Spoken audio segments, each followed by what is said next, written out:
ملنا ہے۔ بخاری شریف کے اندر کہ ہم سے ہر ایک اپنے کندھے کو اپنے ساتھی کے کندھے کے ساتھ اور اپنے قدم کو اس کے قدم کے ساتھ ملاتا تھا۔ میرے بھائی، قدم نہیں ملانا، کندھے نال کندھا نہیں ملانا، من اقامت الصلاۃ نماز قائم کرن چ نہیں، من تمام الصلاۃ نماز تمام نہیں، نماز مکمل نہیں، تمام الصلاۃ مکمل نہیں۔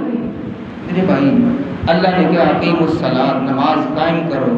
تسی نماز اسی اگر خلل پانے تو نماز ہی قائم نہیں، پھر اسی کی کرنا ہے؟ نماز قائم نہیں ہوئی، کی کرنا ہے؟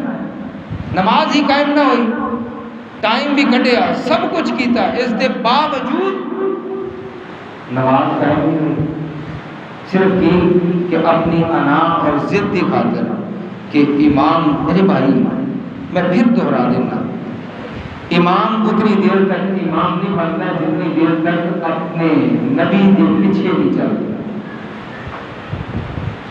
اپنے نبی کے کہے دے پیچھے نہیں چلتا۔ امام ابو حنیفہ رحمت اللہ علیہ دین انہاں تے نہیں اتریا، امام شافعی رحمت اللہ علیہ دین انہاں تے نہیں اتریا، امام مالک رحمت اللہ علیہ دین انہاں تے نہیں اتریا، امام احمد بن حنبل رحمت اللہ علیہ دین انہاں تے نہیں اتریا، دین اتریا نبی کریم صلی اللہ علیہ وآلہ وسلم دی ذات اقدس تے اتریا، دین انہاں۔ اللہ نے اطیعوا اللہ و اطیعوا الرسول، رسول ساڈا کون ہے؟ کون رسول ہے؟ امام احمد بن حنبل؟ نعوذ باللہ۔ کیا امام مالک رحمت اللہ علیہ؟ کیا امام شافعی رحمت اللہ علیہ؟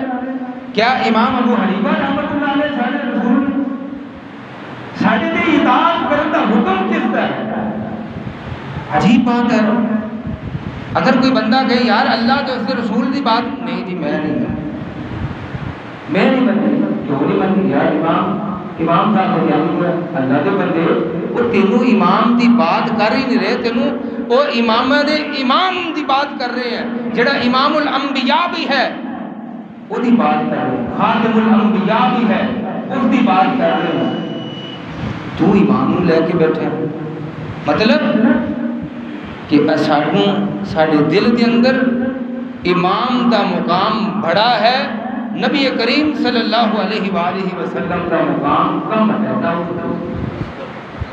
یار سوچ کے تو دیکھو کہ ایک طرف نبی کریم صلی اللہ علیہ وآلہ وسلم کا فرمان، ایک مثال ہے، باپ دا فرمان ہے، دوسری جگہ تے دوسرے بندے دی بات ہے، تسی باپ دی بات نو ٹھکرا کے دوسرے دی بات نو کیوں نہ اپنا لو تو باپ کی کہے گا میرا نافرمان ہے، میرا نافرمان ہے۔ کیوں کہ تسی باپ دی بات نو ٹھکرا دیتا ہے، تسی دوسرے بندے دی بات نو پکڑ لیا، اللہ دے نبی دی بات نو چھڑ کے تسی دوسرے امام دی، وہ امام ہی تد بنیا ہے کہ اس نے بھی لا الہ الا اللہ محمد رسول اللہ کیا تو امام بنے۔ اگر وہ امام لا الہ الا اللہ محمد رسول اللہ نہ پڑھتا وہ تو کافر سی، پھر یہودی سی، عیسائی سی، مجوسی سی، مشرک سی، پھر وہ جناب ہندو سی، کوئی بھی سی۔ اس واسطے بات کو سمجھنا ہے اور سمجھو کہ ساڈے واسطے اتباع نبی کریم صلی اللہ علیہ وآلہ وسلم اور آپ صلی اللہ علیہ وآلہ وسلم کا فرمان یہ ہے کہ قدم نال قدم، کندھے نال کندھا، پھر ہی نماز قائم ہے، پھر ہی نماز مکمل ہے۔ اللہ کو دعا ہے کہ اللہ رب العالمین جتنا بھی سنیا سنایا عمل کی توفیق عطا فرمائے۔ وآخر دعوانا ان الحمد للہ رب العالمین۔